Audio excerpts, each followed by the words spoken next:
What's up, YouTube? This is your boy John from Project Ellsworth, and I am back with you today to give you my review of John Krasinski's 2020 film, A Quiet Place, Part 2. That definitely ain't here.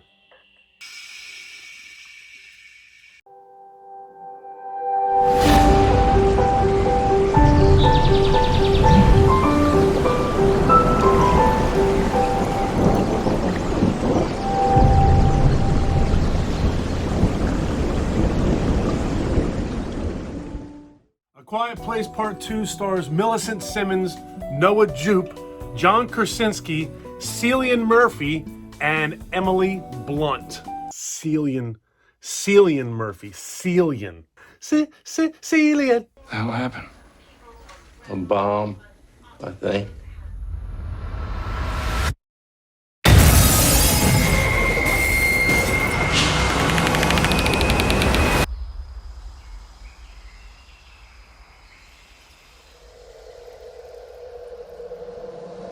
There's nothing left. There are people out there. People worth saving.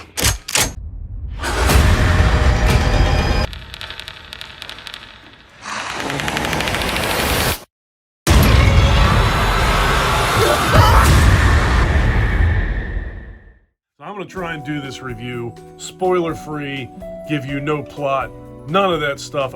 This movie just came out and I don't want to spoil literally anything for anybody. So, here we go. Wish me luck, would you? So Part 2 picks up like immediately after Part 1 and does it pretty seamlessly.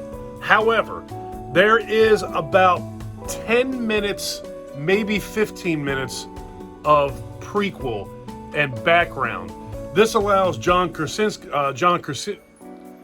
the director, John Krasinski, it allows him the opportunity to actually appear in this movie, as well as it lays the groundwork for all of Part 1, as well as Part 2.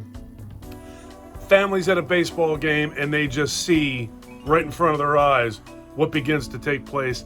And that is literally all I'm going to tell you about the plot of this story. I thought that this movie was amazing. I thought that Part 2 was every bit as good as, if not maybe even better than Part 1 was.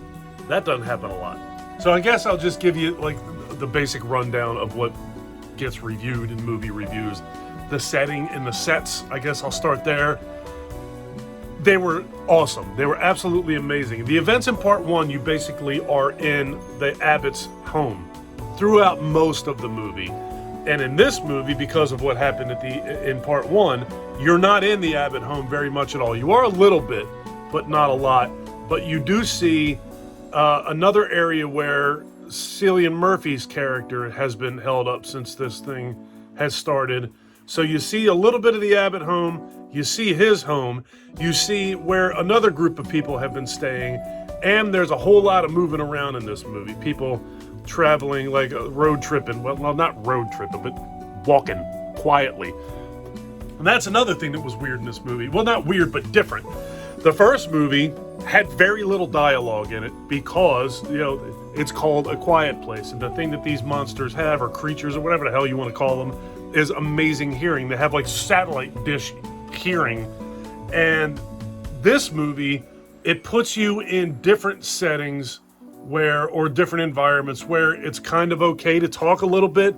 Not a ton. I mean, there's not a ton of dialogue, but there's certainly leaps and bounds more I don't even know if that makes sense. There's a lot more dialogue in Part 2 than there is, or than there was, is in Part 1. And I thought it was definitely cool that we got out of the house more in this movie. And the first movie was primarily just the Abbott family. And in this movie, you have Cillian Murphy's character, as well as you do have a few other characters in this movie that you see towards the end of the movie.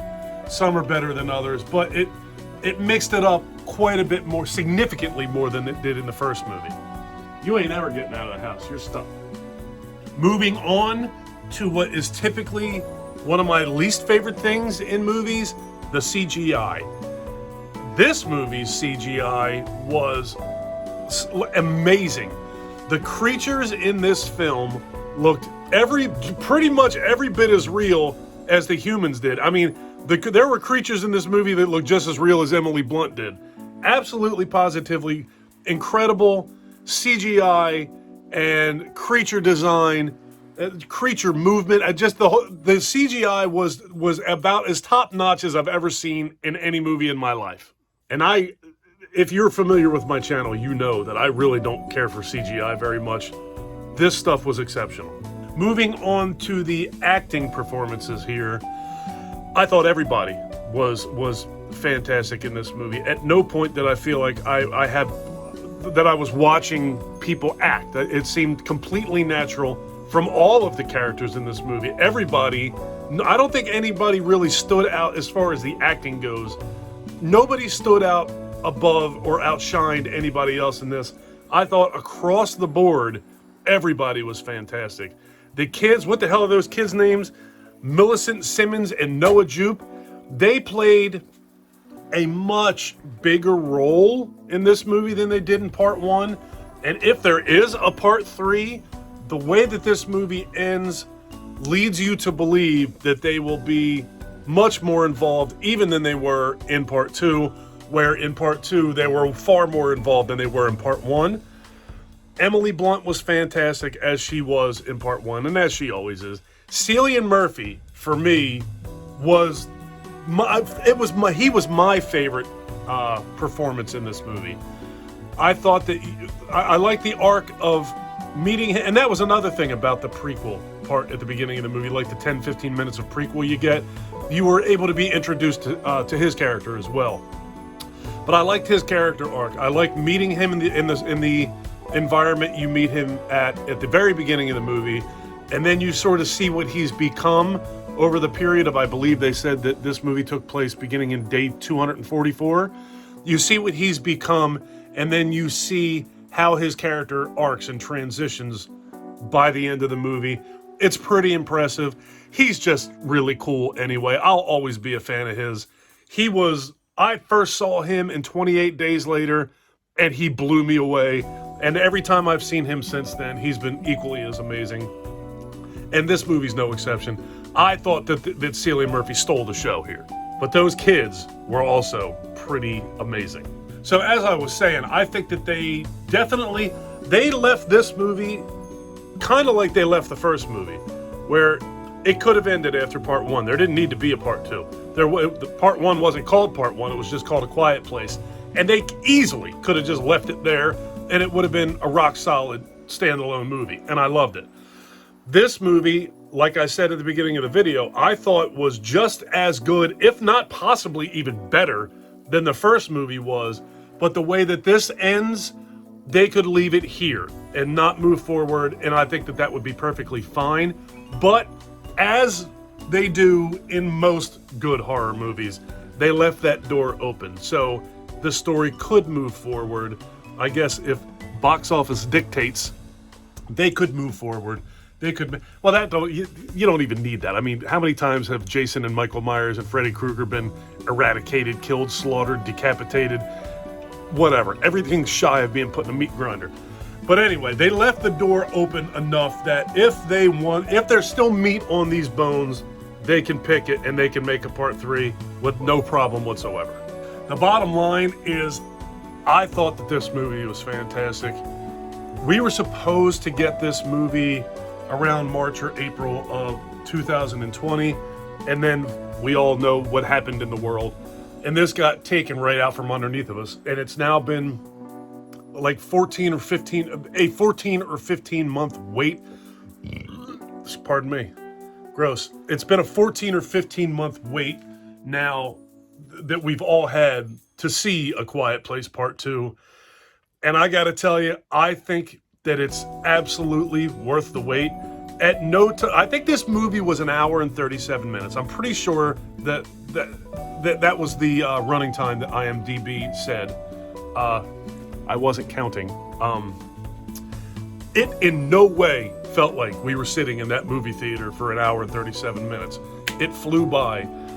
Not at any time was this movie boring. Like, at no time was this movie boring. It started off with a bang pretty quick, and it never lets up.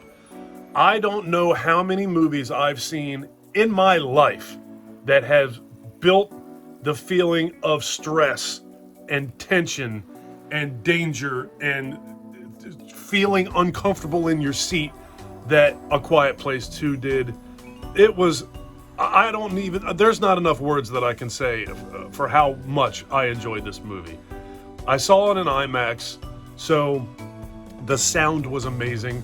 So I don't know, I have to assume that the sound is just equally as good anywhere, but in IMAX, that experience on that gigantic screen with the audio and the fact that theaters are just opening back up, I have no doubt that that plays somewhat of a role in how much I enjoyed this movie-going experience.